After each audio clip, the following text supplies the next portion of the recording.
Hi everyone, it's Cass. Welcome back to my channel, What Cass Read. Today, I'm surrounded by books and dogs. I'm dog sitting right now. She's currently in front of me behind the camera. I don't know if she'll make an appearance. I'm not going to force her. She's a very pretty girl. Her name is Willow. And then of course, Luna Girl is around as well. She might jump in and out of the shot. Sometimes you can see her on the couch. But if you're like not paying attention, she can definitely blend in. Okay, so today's video, I thought we would do my December wrap up.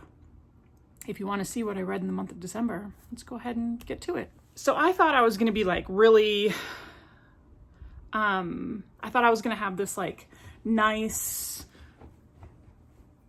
faded video. I can't think of a better word right now. I'm in the middle of all this fantasy, but I thought that I had finished a book in December when it was the last book that I finished in November.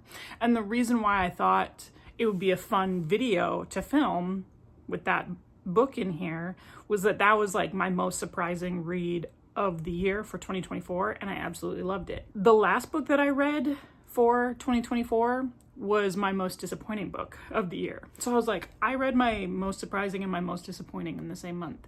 How crazy is that? But anyways, so to set the scene, I had just come off of November having read Stephen King's book, Carrie.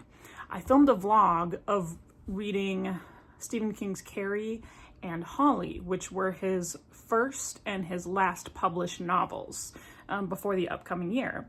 And that was just like a really cool comparison. So if you want to see that, I'll go ahead and have that linked for you down below.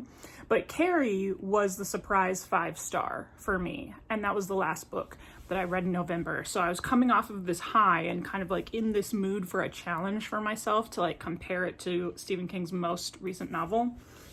So I started the month off pretty strong.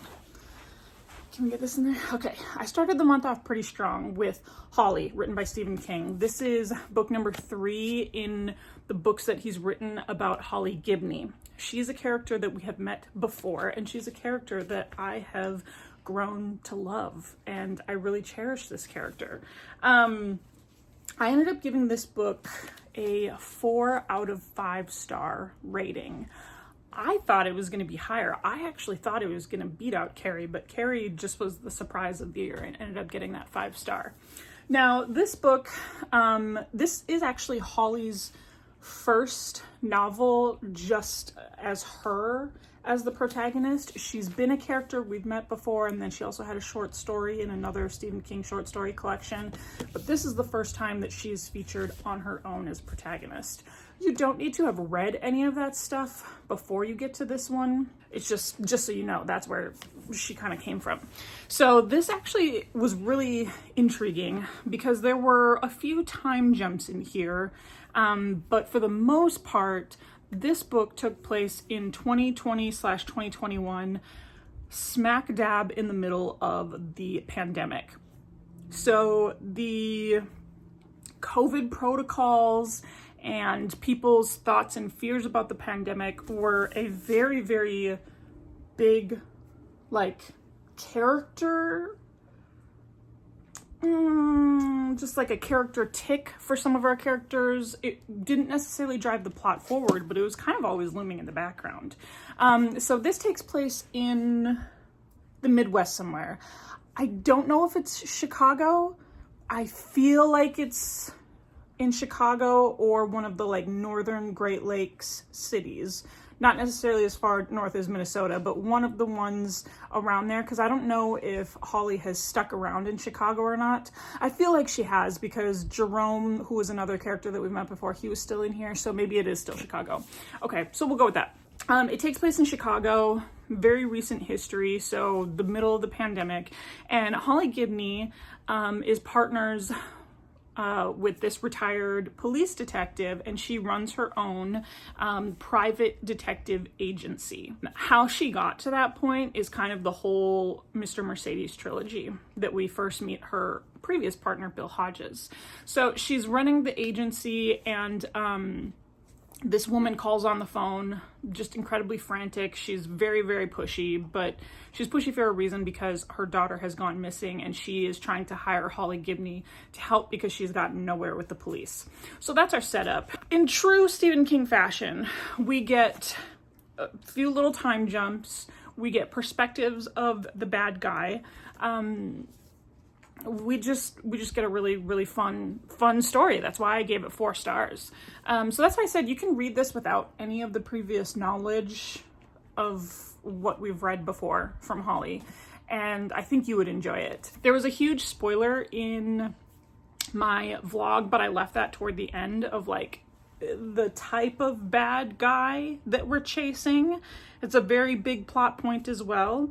So that was fun, but I have some reservations about that particular trope, and I just don't know if I'm gonna have to put up with more of that trope in more horror stories as I move forward in my year of trying to read outside the box. Yeah, anyway, if you want to know the spoiler, it's in the vlog, but at the very end of the vlog. For those of you in the United States, maybe you remember that Texas was very lax when it came to some of the COVID requirements. So having this story take place in an area that was very, very strict about COVID requirements, plus Holly Gibney is a character tick of hers. She is a hypochondriac, so just like her incessant need to make sure people were vaxxed, telling people that, yeah, I've had my vaccination twice, always having her mask up, she wasn't going to extend her hand to everybody. That was kind of, I feel like, beaten over the head a little bit, but it's such a big part of Holly as a person that she's a hypochondriac, that living in a global pandemic would always be on the forefront of her mind. So I just wanted to give you the heads up with that. Like, if you don't really want to read about the pandemic, there's a lot of mentioning of the pandemic in this book. Okay, so started off real strong. And then I read 4 other books in the month of December. Now, after I finished my Stephen King vlog, I was like, should I try and knock off some more reading goals? Should I knock off some more goals from my book bingo? Should I read some of my Kindle Unlimited books? Like, I was just kind of like lost of the direction to go next. So I picked up 2 just like random books. One of them I loved, Long Shot, written by Kennedy Ryan. The reason why I got in the mood for this one was I was filming a video about some of my favorite historical romances, or just some like my favorite romance books, and this is one of them. And so me filming that video and talking about this book again got me in the mood, and I just had to reread it. I just had to. So Long Shot, written by Kennedy Ryan. This is book number 1 of the Hoops trilogy.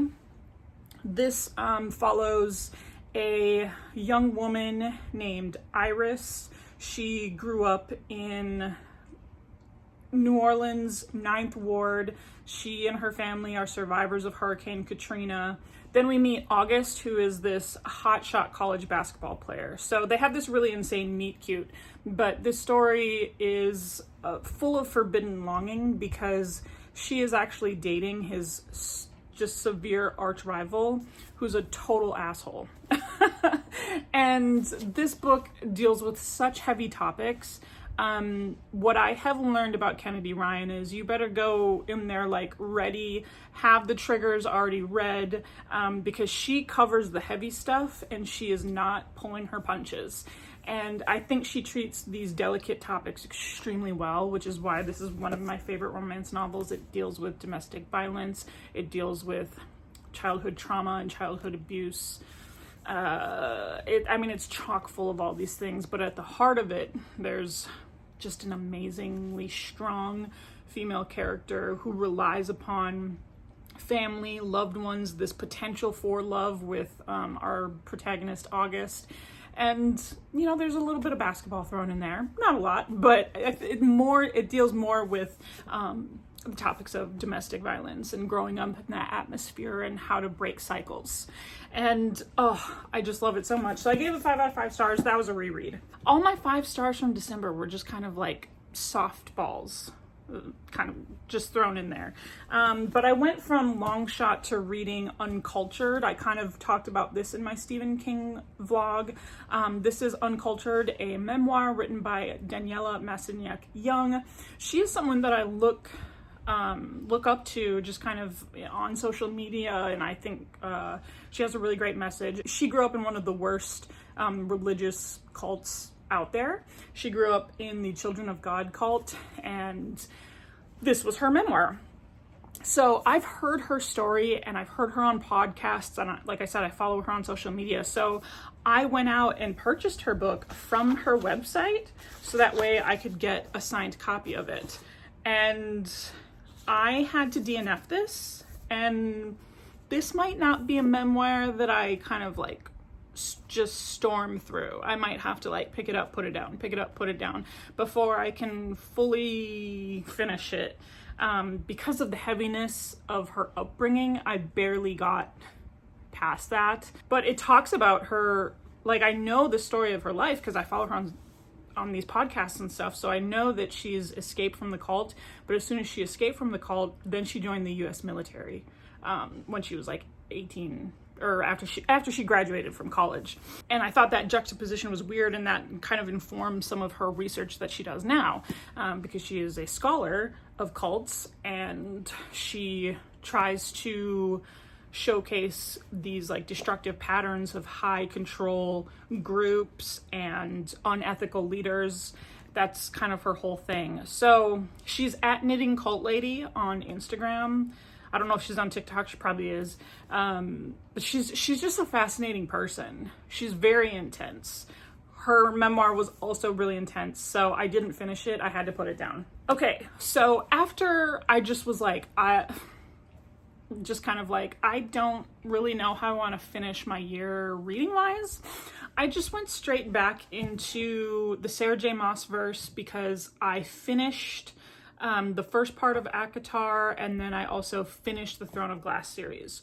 So all that I had left in front of me was to finish ACOTAR and then to finally get back to the Crescent City series. The whole reason I was rereading most of the Sarah J. Maas books that I've already read, there were only a few in there that I hadn't read yet, because I knew about a mega huge spoiler in Crescent City and I wanted to connect the dots. I just kind of took it easy, and I was like, you know what? I'm just going to finish the year off with A Court of Frost and Starlight and then A Court of Silver Flames. Here's where things take a turn. I gave A Court of Frost and Starlight 5 stars, purely for nostalgia's sake.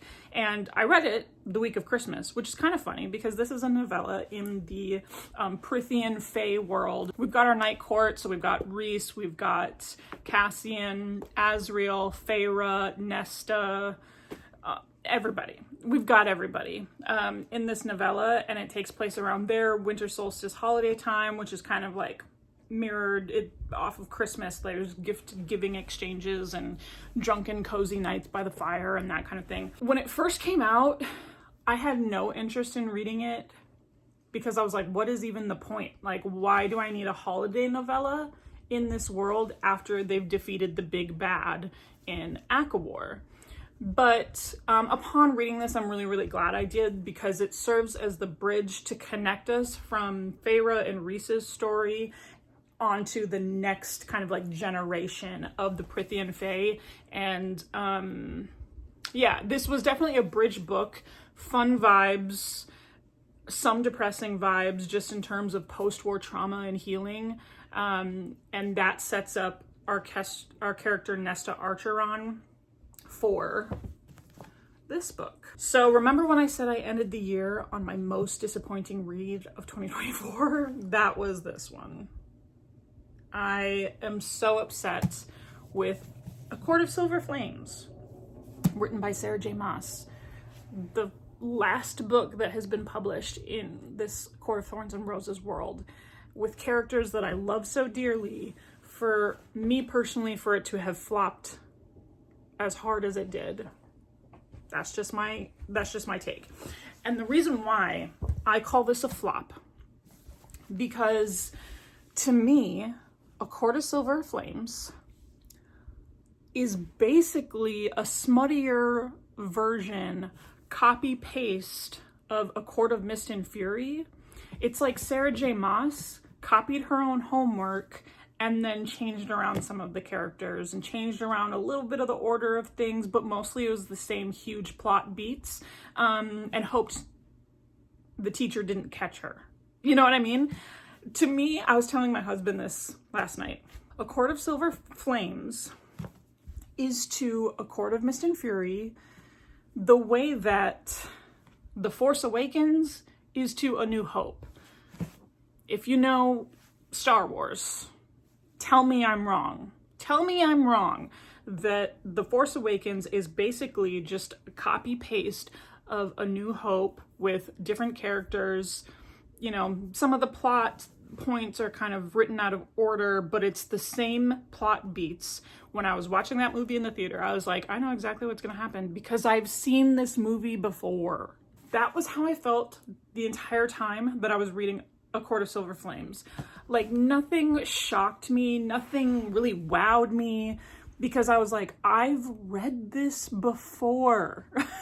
I've read this type of love story before. It's a copy and paste of A Court of Mist and Fury. Tell me I'm wrong. Tell me I'm wrong if you've read all the way through. I did really enjoy this. This is Nesta and Cassian's story, and for the past 3-ish books of A Court of Thorns and Roses, we've been getting glimpses of what Nesta's storyline will be.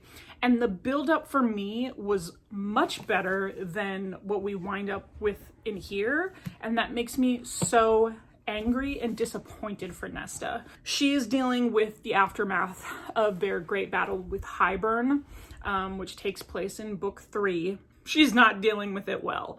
But the reason why I say it's just a copy and paste of A Court of Mist and Fury is we get a lot of post-fight trauma.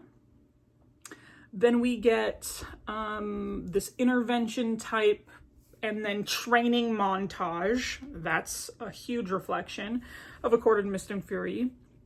Then we get some type of perilous situation where she has to prove herself, but only on a small scale, before she can finally prove herself on a big scale. And then you have the love story thrown in there as well. I'm sounding extremely critical of this because having come off reading literally all of those Sarah J. Maas books in a row, and what I thought was just a stunner of a series with the last 4 books of the Throne of Glass series, 5 if you include The Assassin's Blade. I know that Sarah J. Maas can write better for her characters, so why did she feel the need to copy and paste her own homework? Why? I know she can do better, and it made me very, very angry and very frustrated. Were there things that I loved? Absolutely. I gave this a 3.5 out of 5 stars, but like on Goodreads, it's rounded up to a 4. It's not a 4-star for me. It's a 3.5. It's a 3.5 out of 5 stars. I don't even think a reread would change my mind, because upon rereading some of the books in this series, I've kind of gone up and down in my ratings, mostly up. This one I don't think is going to change. Let's see, the things that I did like, I'm being very critical again, because I've come this far to be given half-baked ideas when I know that she has a bakery full of ideas, right? I did love that the House of Winds kind of became a character for Nesta, and I loved that little relationship. I loved her little Valkyrie trio. I did really love their, I forget that actual name of what it was called, but like basically the Valkyrie trio, their ending of the book, right? If you've read, I don't want to give a huge spoiler about what that's going to be, but I loved that. I really did love that. I thought Feyre and Cassian were a great on the page couple. I didn't like how it all came to fruition in this book, to be honest, because I feel like the buildup was so strong just in those like small glances that we got of them in the first trilogy when it wasn't even their story. Like, that was smoldering. And then this, I didn't like how it was just kind of like the friends with benefits situation before they got really involved in their feelings.